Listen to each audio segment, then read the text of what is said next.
کیونکہ وقت زمانہ بھی ان کا ہی ہے اور جی ظہور بھی قریب جی ہے. ہم ان کی رعیت ہیں, بے شک. ان کے زمانہ امامت میں ہم زندگی گزار رہے ہیں, ہر چند کے وہ پردہ غیبت میں ہے, لیکن از ڈیفینیٹلی ہم سے غافل نہیں ہے, بلکہ المیہ تو یہ ہے کہ ہم ان سے غافل ہیں. اور جب یہ غفلت ختم ہو جائے گی تو امام پردہ غیبت سے عالم ظہور میں تشریف لائیں گے. تو نوجوانوں کو اس موضوع کی طرف راغب کرنے کے لیے دیکھیں دو چیزیں ہمیں کرنی پڑیں گی. پہلی چیز تو یہ ہے کہ ہمارا جو نوجوان ہے نا وہ ایک کنفیوژن کا شکار ہے. ہم نے ذات امام زمانہ کو اس کے سامنے اس طرح سے پیش کیا ہے کہ وہ ذات حجت دورہ سے خود کو کوریلیٹ نہیں کر پا رہا ہے, وہ ایک ربط نہیں بنا پا رہا ہے, وہ ایک توسل کو قائم نہیں کر پا رہا ہے. اس لیے کہ دیکھیں ہم نے جس طرح سے امام وقت کی ذات مبارکہ کو لوگوں کے سامنے, بچوں کے سامنے بیان کیا, تو بچے یہ سمجھتے ہیں کہ وہ حقیقت بھی یہی ہے کہ ظاہر ہے وہ معصوم ہیں, وہ اور ہم خاکی آسی انسان, ہم ان کی معرفت کا حق ادا نہیں کر سکتے. لیکن معرفت کا حق ادا کرنے کا مطلب یہ نہیں ہے کہ ہم ان کی ذات کی جستجو کو نہیں کر سکتے, حاصل کر سکتے. ہمیں ان کی ذات کی جستجو کو حاصل کرنا ہے.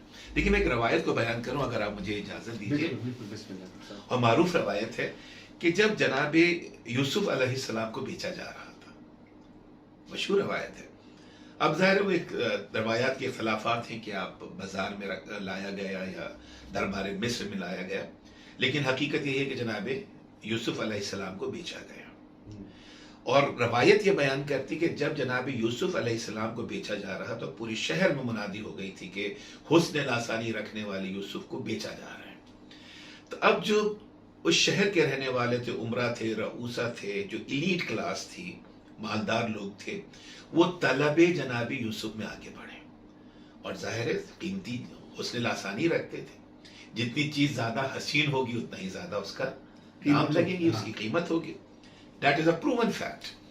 تو اب رؤوسہ نکلے, عمرہ نکلے, وزراء نکلے, ایلیٹ کلاس نکلی, تو جتنا ان کے پاس تھا مال و زر لے کر, جواہر لے کر, پیسہ لے کر, اپنے ٹوٹل ایسٹس لے کے نکلے کہ ہم طلب جناب یوسف میں جا رہے ہیں. اب بچے سنیں, نوجوان سنیں اس بات کو بہت غور سے کہ طلب امام زمانہ کیا ہے. روایت کہتے کہ جب طلب یوسف میں چلے, عمرہ, رؤوسہ, شہر کے متبل لوگ جو مالدار لوگ تھے, تو انہی لوگوں میں ایک ضعیفہ بڑھیا بھی تیزی سے جا رہی تھی, جو کہ چرخہ کاٹتی تھی, دھاگا بناتی تھی اور اس سے اپنا گزر بسر کرتی تھی. That was her total asset. تو اب اس کے ہاتھ میں ایک دھاگے کی اٹی ہے اور وہ تیزی سے بھاگتی چلی جا رہی ہے. اب ہر دور میں کریٹیسائز کرنے والے لوگ ہوتے. جب لوگوں نے, نوجوانوں نے, منچلوں نے اس ضعیفہ کو عمرہ اور رؤوسہ کے درمیان طلب جناب یوسف میں جاتے ہوئے دیکھا, اور ہاتھ میں فقط دھاگے کی کٹی ہے, دوسری طرف جو لوگ جا رہے ہیں مال و زر لے کر, زر و جواہر لے کر جا رہے ہیں, تو کسی نے آگے بڑھ کے پوچھا نقوی صاحب کہ کہاں کا ارادہ ہے؟ کہا تم نہیں جانتے یوسف کو بیچا جا رہا ہے, اس کی طلب میں جا رہی ہوں, اس کو خریدنے کے لیے جا رہا ہوں. مسکرائے, ہنسے, اور کسی کے مسکرانے سے, تمسخر اڑانے سے مجھے اور آپ کو جو حق کے راستے میں پریشان نہیں ہونا چاہیے. مذاق اڑایا, تمسخر کیا. کیا تو کیا سمجھتی ہے کہ جو عمرہ اور رؤوسہ جا رہے ہیں اور زر و جواہر لے کر, کیا ان کے مقابلے میں تو دھاگے کی اٹی سے یوسف کو خرید لے گی؟ اب کیا خوبصورت جواب اس نے دیا. اگر یہ فکر جو اس ضعیفہ کی فکر ہے, اگر میری فکر ہو جائے, اگر آج کے ہر منتظر امام وقت کی فکر ہو جائے, تو کامیابی دور نہیں ہے, منزل دور نہیں ہے. جب منچلوں نے اسے کہا کہ کیا تو یہ سمجھتے کہ دھاگے کی اٹی سے یوسف کو خرید لے گی, تو اب اس نے بڑے فخر سے ان سوال کرنے والوں کی طرف دیکھا اور ایک بہت خوبصورت جواب دیا. مسکرا کے کہتی کہ جانتی میں بھی ہوں کہ اس دھاگے کی اٹی سے میں یوسف کو خرید نہیں سکتی ہوں. غور فرمائیے گا, جانتی میں بھی ہوں کہ دھاگے کی اٹی سے میں یوسف کو خرید نہیں سکتی. کہا پھر کیوں جا رہی ہے؟ کہا جا اس لیے رہی ہوں کہ رہتی دنیا تک جب بھی یوسف کے طلبگاروں کی کوئی فہرست بنے واہ تو میرا نام بھی اس میں شامل واہ ہو واہ جائے. سبحان اللہ سبحان اللہ کیا دیکھیے کیا فکر ہے, کیا فکر ہے واہ طلب جناب یوسف ہے, واہ ملے نہ ملے وہ ایک الگ بات ہے. واہ وہ ایک الگ بات اس فہرست میں اپنا نام شامل کرنا چاہتے ہیں جو یوسف کے طلبگاروں کی فہرست ہے, تو وہ یوسف مصر کی طلب میں چلے.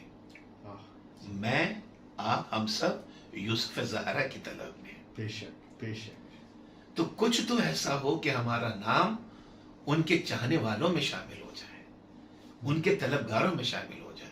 اور یہ کچھ ایسے نہیں ہو جائے گا, اس کے لیے مجھے اپنے کریکٹر کو ایلیویٹ کرنا ہوگا, اپنے کردار کو بڑھانا ہوگا. بے شک اور کردار کس طرح سے بڑھے؟ علماء, عرفاء, مردان حق, صاحبان معرفت ہمیں وہ طریقے بتلا کے گئے ہیں, وہ اصول بتلا کے گئے ہیں جو ہمیں امام وقت سے نزدیک کرتے ہیں, واہ جو ہمیں زمانے کے امام سے نزدیک کرتے ہیں. دیکھیے سب سے پہلی بات جو میں نے پہلے بھی عرض کیا کہ تڑپ دل میں ہونی چاہیے, راستہ خود بخود کھلتا چلا جاتا ہے. واہ بے شک آپ طلب میں آگے بڑھیں, خلوص نیت کے ساتھ آگے بڑھیں. جس کی طلب میں آپ آگے بڑھیں گے وہی آگے بڑھ کر ہاتھ کو تھامے گا. سبحان یہ میرا یقین ہے, یہ میرا ایمان ہے. سبحان جی ڈاکٹر صاحب میرا آپ سے ایک سوال اور ہے کہ غیبت امام زمان علیہ السلام پہ ہماری کیا ذمہ داریاں ہیں, اس پر بھی تھوڑی سی روشنی ڈالیں ہماری ناظرین کے لیے. جی, غیبت امام میں ہماری ذمہ داریاں, جیسے کہ ایک گفتگو کا تسلسل ہی ہوگا, جیسے میں پہلے بھی عرض کر رہا تھا کہ غیبت امام میں ہماری ذمہ داریاں اس معاشرے کو قائم کرنے کی ذمہ داری ہے جو کہ ایک ولایتی معاشرہ ہے. اور اس ولایتی معاشرے کو قائم کرنے کے لیے سب سے پہلی چیز جو وہ کردار سازی ہے. کردار ساز بے شک جب تک کردار سازی نہیں ہوگی معاشرہ سازی نہیں ہو سکتی, اس لیے کہ معاشرہ کردار سے بنتا ہے. اور کردار, اپنا کردار میں خود بناؤں گا, اور ہر مثبت کردار معاشرے میں ایک مثبت تبدیلی کو لے کر آتا ہے. اور یہی مثبت تبدیلی ظہور امام زمانہ کی بنیادی شرائط میں شامل ہے. سبحان اللہ تو کردار سازی کی طرف ہمیں بہت توجہ دینی ہوگی.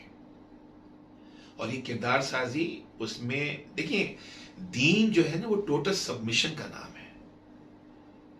دین خدا کی رضا پہ راضی ہونے کا نام ہے. بے شک دین حضرات محمد و آل محمد کے اصولوں پہ چلتے ہوئے بارگاہ خدا بندی سے اتصال اور متصل ہونے کا نام ہے. سبحان اللہ اس میں میری اپنی کوئی مرضی نہیں ہے.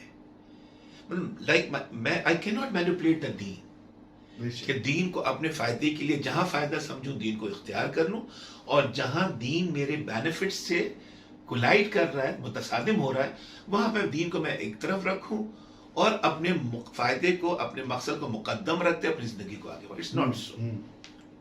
بے شک مطلب یہ دین جو ہے نا ایک ٹوٹل پیکج ہے, ٹوٹل پیکج, جس کے اندر میں سبحان کوئی اللہ، کوئی سبحان رد و اللہ۔ بدل نہیں کر سکتا. اور دین دیکھیے, اور بعین ہی امام کی منتظرین کی کردار کی بھی بات آتی ہے. آپ, ایک نام ہے تاریخ میں جناب ام خالد کا, آپ یقیناً جانتے ہوں گے. میں اپنے بچوں کے لیے اس روایت کو عرض کروں گا, یہ معتبر ترین روایت ہے.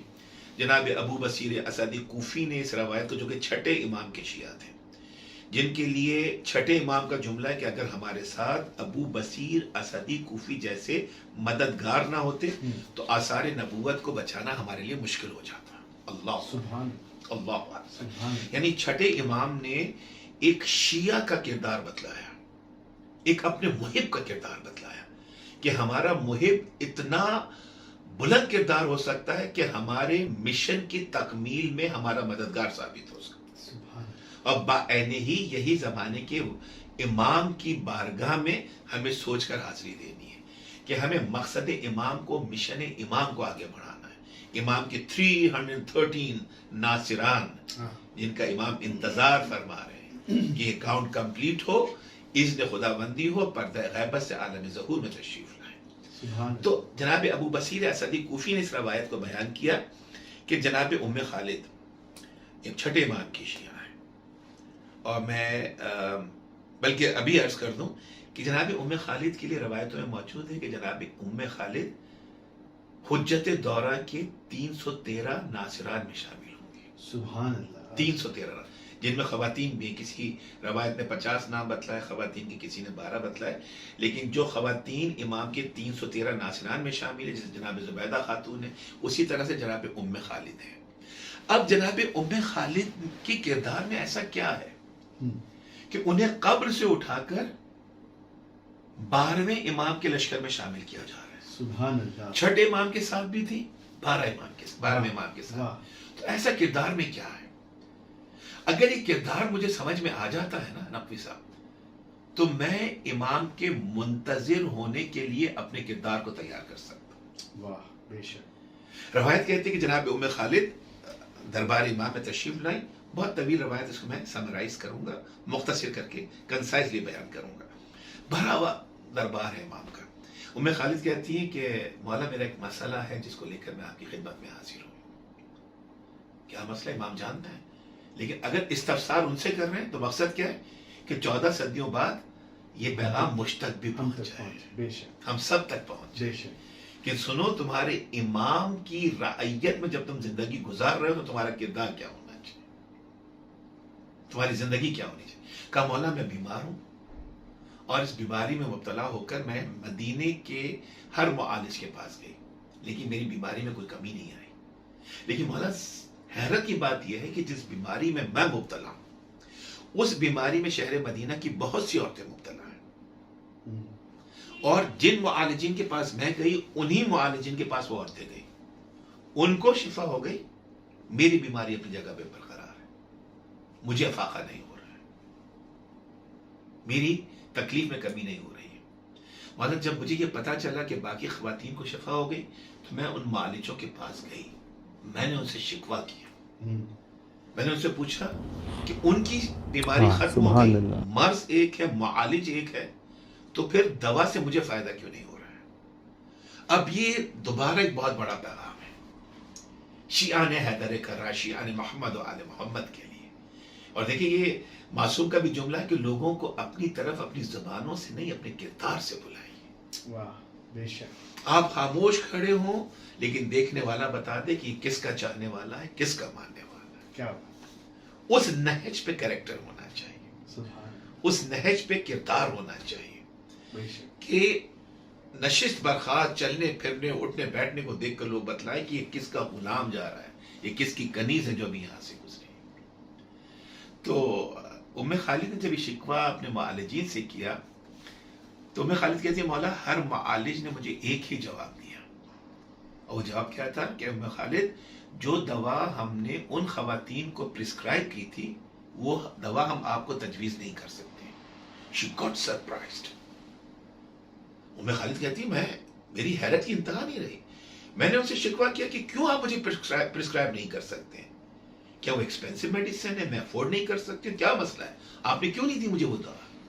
اب دیکھیے گا وہ معالجین کہتے ہیں کہ نہیں، بات پیسے کی نہیں ہے، بات ساری یہ کہ ہم جانتے ہیں کہ آپ کس کی چاہنے والی ہیں، واہ واہ، ہم جانتے ہیں کہ آپ کس کی ماننے والی ہیں، سبحان، ہم جانتے ہیں کہ آپ کس کی بارگاہ سے وابستہ ہیں۔ کہا اس سے اس کا کیا تعلق ہے؟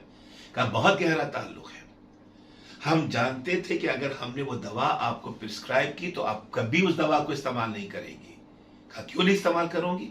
کہا میں خالی جانتے ہیں کہ جو دوا جس سے انہیں شفا ہو گئی اس دوا کی تیاری میں ہم نے شراب کو استعمال کیا، سبحان اللہ، سبحان اللہ، شراب کو استعمال کیا۔ اوہ، خالد وہ دوا ہم آپ کو تجویز نہیں کر سکتے تھے۔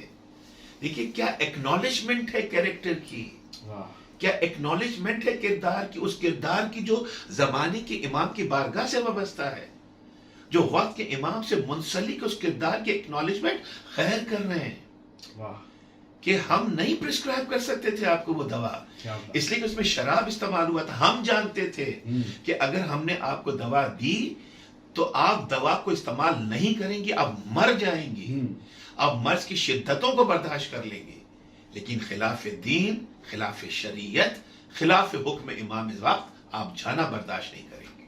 واہ، روایت یہ کہتے ہیں نقوی صاحب کہ اس وقت زمانے کے امام نے جملہ فرمایا، میرے صادق امام نے، واہ،